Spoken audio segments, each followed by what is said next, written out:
विचलित नहीं होना।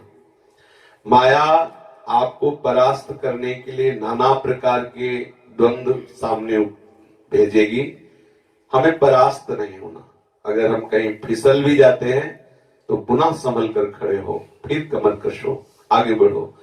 इस मार्ग में परास्त होना नहीं है, विजय हमारी होगी। असावधानी के कारण हो सकता है हम फिसल जाएं, हो सकता है हम ठोकर खा के गिर जाएं, लेकिन हमें परास्त नहीं होना। पहले आप निश्चय कर लीजिए कि मुझे इस मार्ग में परास्त नहीं होना। काम क्रोध लोभ मोह मद मत्सर ये हमें बार बार गिराने की चेष्टा करेंगे। चूक हो सकती है, अनंत जन्मों से फिसलते आए, हो सकता है हम फिसल जाएं, पर फिर हमें निराश नहीं होना।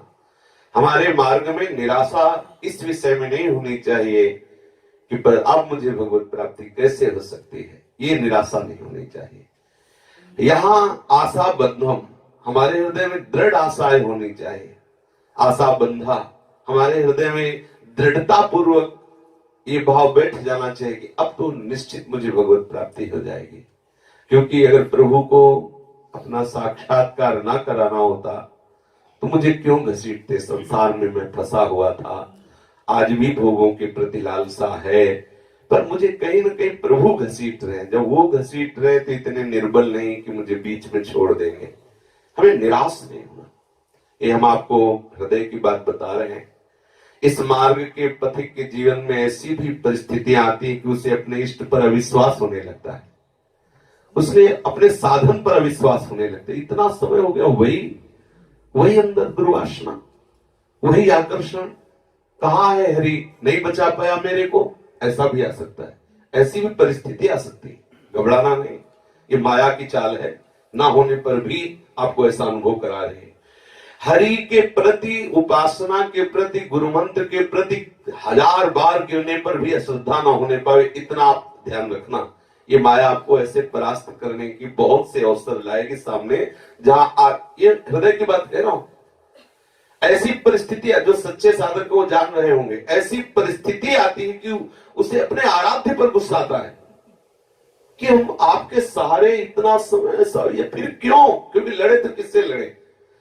और यहां सुनने में तो एकदम उतावलापन आया, भगवत प्राप्ति ऐसे हो गई, और जब कदम बढ़ाओ तो ओठ सूख जाते, हृदय जलता रहता है, और जाने कैसे कैसे हो सामने ऐसे दाने चारे फेंके जाते हैं कि पंछी फंसी जाए जाल में। फिर उपासक को दृढ़ता पूर्वक निर्वाह करना होगा। इसमें विश्वास, तभी लिखा बिन विश्वास भगति नहीं, बहुत दृढ़ विश्वास रखना। कुछ बातें ऐसी होती हैं जो पढ़ के भूली जाती है, कुछ बातें होती है जो हृदय की भूली जाती है। कई ऐसी जगह, कई ऐसी घाटियां आती हैं जहां खड़े होने पर अपनी उपासना पर संशय खड़ा होता है, अपने आराध्य पर संशय, ऐसा कैसे, ऐसा कैसे? अब अगर वहां आप सावधान नहीं है तो यही चाह रहे थे। ये प्रकृति के जो यंत्र बने हुए मन बुद्धि और ज्ञानेंद्रियां हैं, ये यही चाह रहे थे कि आपको शुद्ध मार्ग पर अश्रद्धा हो जाए, फिर वो आपको रौंदेंगे। इसलिए कभी भी किसी भी परिस्थिति में पहली बात ये ध्यान रखें कि अब आपका नाश नहीं हो सकता। आप गिर सकते हैं, आप ठोकर खा के लड़खड़ा सकते हैं, लेकिन संभालने वाले हरि हैं। आप अपना कमर पुनः कसिए और आगे बढ़िए, तो आप इन द्वंद्वों पर विजय प्राप्त करके भगवत साक्षात्कार की योग्यता इसी जन्म में प्राप्त कर लेंगे।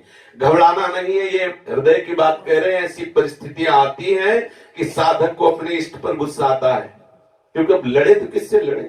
बार बार आपको लगेगा मेरी पुकार बिल्कुल नहीं सुनी जा रही, मेरी साधना का कोई परिणाम मुझे नहीं दिखाई दे रहा, लेकिन आपको निराश नहीं होना।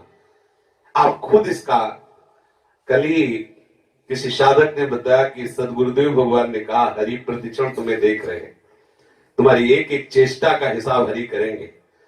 आप ऐसा मत सोचिए कि आप जो कर रहे हैं हरि जान नहीं रहे, अच्छा या बुरा। यदि आप भगवत भजन कर रहे हैं, आप प्रभु के लिए रो रहे हैं, तो आप ये समझ लीजिए कि हरि आपको देख रहे हैं। आप ऐसा मत सोचिए कि आप एकांत में रो रहे हैं, कौन जानता है आपको। आप जिनके लिए रो रहे हैं वो एक एक आंसू का हिसाब चुकाएंगे।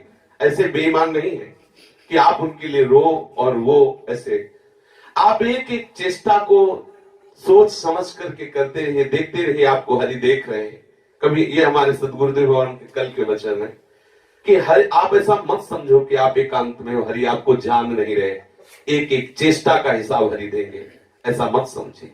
उसमें आप दोनों पक्ष ले सकते हैं, अनुकूल और प्रतिकूल दोनों। अगर आप शास्त्र विरुद्ध आचरण कर रहे हैं तो भी आप समझ लीजिए, यदि आप श्री कृष्ण अनुकूल कर रहे हैं तो समझ लीजिए आपको हरि देख रहे हैं। हमें पूरा विश्वास करना है कि मुझे निश्चित भगवत प्राप्ति होगी, भगवत कृपा से होगी। हम चाहे 1000 बार गिरे, लेकिन हम इस बात को नहीं छोड़ सकते कि मुझे भगवत प्राप्ति अब नहीं होगी, कभी नहीं। कब मिलेंगे? हाँ, यही अंदर हमारे अंदर व्याकुलता बढ़ती रहे, कब मिलेंगे कब मिलेंगे, तो इसी कब मिलेंगे वो मिल जाएंगे पक्का। ये इतनी व्याकुलता बढ़ती जाए कि जब शरीर सुख, संसार के सुख अच्छे न लगने, वो करते रहेंगे। डॉक्टर है, बहुत बढ़िया डॉक्टर है, पक्की बात समझ लो, ईमानदारी से वो हमारा हित करने में लग गए हैं।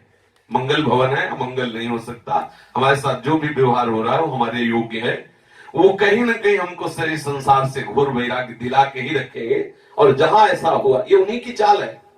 हमारा गिरना भी एक उठने का एक लक्षण है।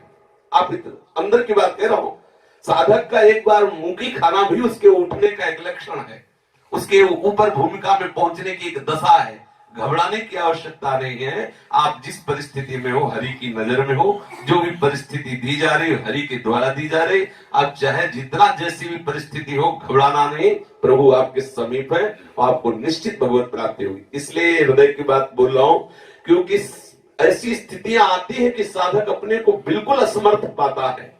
उस समय उसको लगता है मैं किससे बताऊं अपने हृदय की बात, किससे कहूं, हरि सुन नहीं रहे, जो साधन कर रहा हूं उसका कोई परिणाम नजर नहीं आ रहा, और हमारे सामने प्रतिकूलता, विपरीतता बढ़ती चली जा रही। घबराने की जरूरत नहीं।